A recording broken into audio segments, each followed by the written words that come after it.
Hi everyone, and welcome to Billy Fitzgerald Golf. And tonight I'm going to give you a tip that covers both distance and accuracy. And if you've got hands, this tip will work for you. So no more excuses of I'm getting a little older or I'm not in great shape. All you need is hands, proper grip, and understanding of what square is and learning how to load your wrists. So before we get started, the first thing I want to do, because everything ties together, I want to go over the grip and what square is. Because if we know what those things are, they can really help us in delivering the best shots possible to the golf ball. So when we set up and we swing halfway back, when the club is parallel to the ground, when the face or the leading edge of the club matches my spine angle, that's square. So square is when I can just run the face into the golf ball and not have to do any twisting or timing when I get there. That would be flipping it or the face is open. We're trying not to get the face too open. We want the face square on the way back, and especially, and this we're going to talk about today, is on the delivery of the golf club. So let's go over the grip first now that we know what square is. Again, how my arm hangs. So that would be neutral for me. So with your lead hand, it's going to go right in the fingertips and wrap your hand around the top of the club. Now my trail hand is going to go where my thumb is, which is sitting about 1 o'clock on the grip. So my right hand is going to go right on the side so it matches the face of the club. This is my steering wheel here because my left hand is on the club correctly. The other thing that you want to notice is that this finger, your pointer finger and your thumb, they need to be shut together. So when I get in here, they're shut together so I've got support up top in the club. If they're too far apart, if one's resting over here or there's space in there, the club is going to get too loose up top, too unstable. I can't have that. I need the support to load my wrist, and that's what we're going to learn tonight, is how to load your wrist properly to deliver maximum power into the golf ball. So when I talk about loading wrists, the wrists are going to get loaded very early in the swing. Now I've seen them get loaded a little bit later if the face is a little bit too open, but let's figure out what we're trying to do. So if I take the club here, I'm going to use this pivot hand. So this joint right here, that's a lever, okay, I've created by a very sound and structural grip. I'm going to lever the face back, and as you can see, my right hand gets on top of the shaft, and that my left hand goes flat and my right hand has cup or load in it. That's what I mean when I say load the shaft or load your wrist. It's an extremely powerful move that we can deliver the face into the golf ball. So we load it up top and we release it right into the ball as fast as we can. Your right hand is working from here through the ball.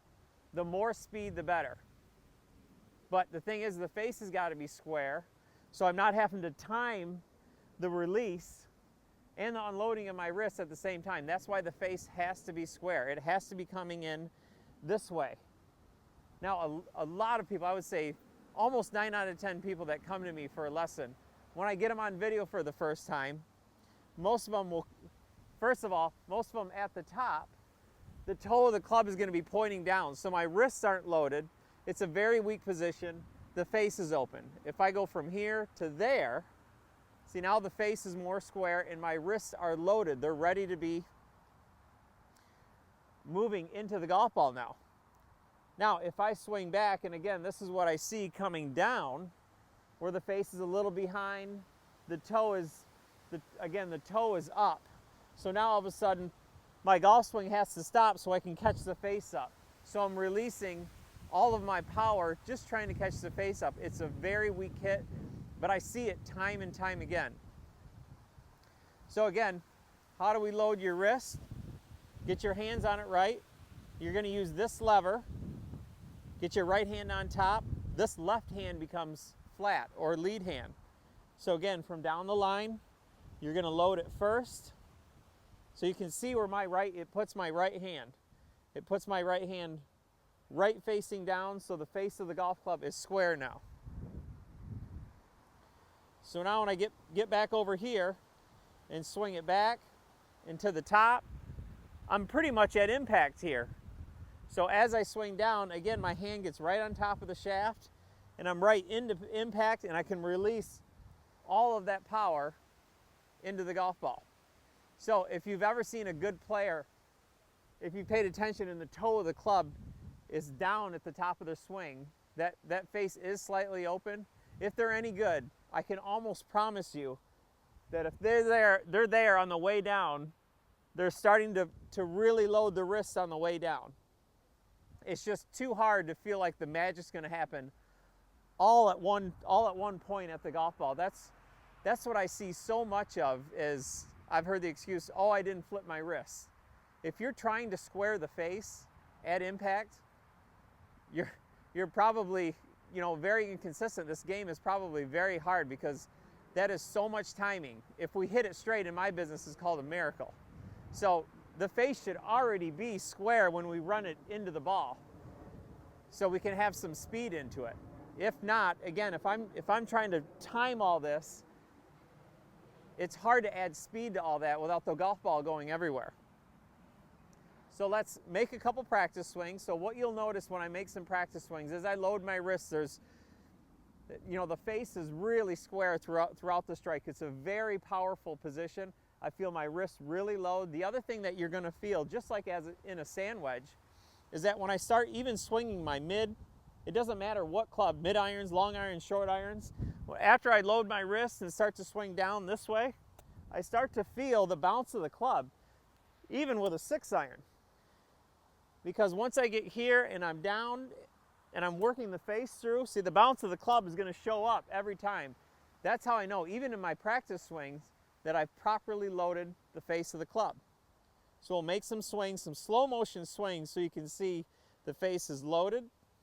Everything's loaded back here, so when I swing down, my right hand's on top again. And at no point through the strike do I feel like I'm trying to time the face, because I can already feel that it's square. So again, we'll get ready to go. Load the face up, and then get right on top of the shaft again.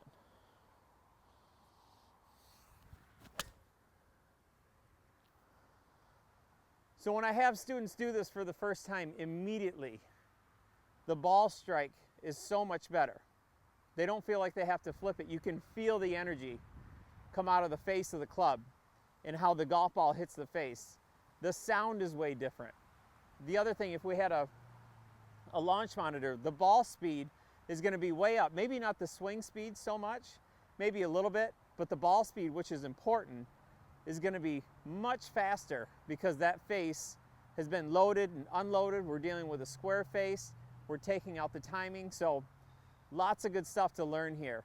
And this goes all the way into the short game, putting, driver, doesn't matter.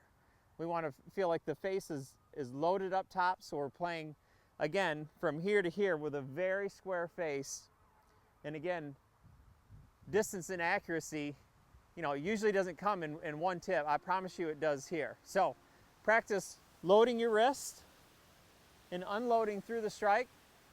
Again, at the top of the swing, we've all heard it, the tip of having a tray. That's a very good tip. That's exactly what the feeling is like. You can see where my elbow is right underneath my hand. My hand is fully loaded here, so when I do it in my swing,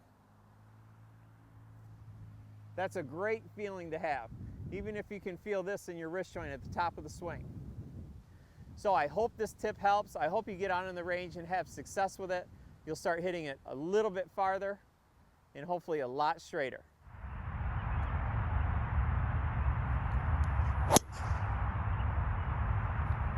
Like and subscribe to my channel, Billy Fitzgerald Golf, for all tips on golf.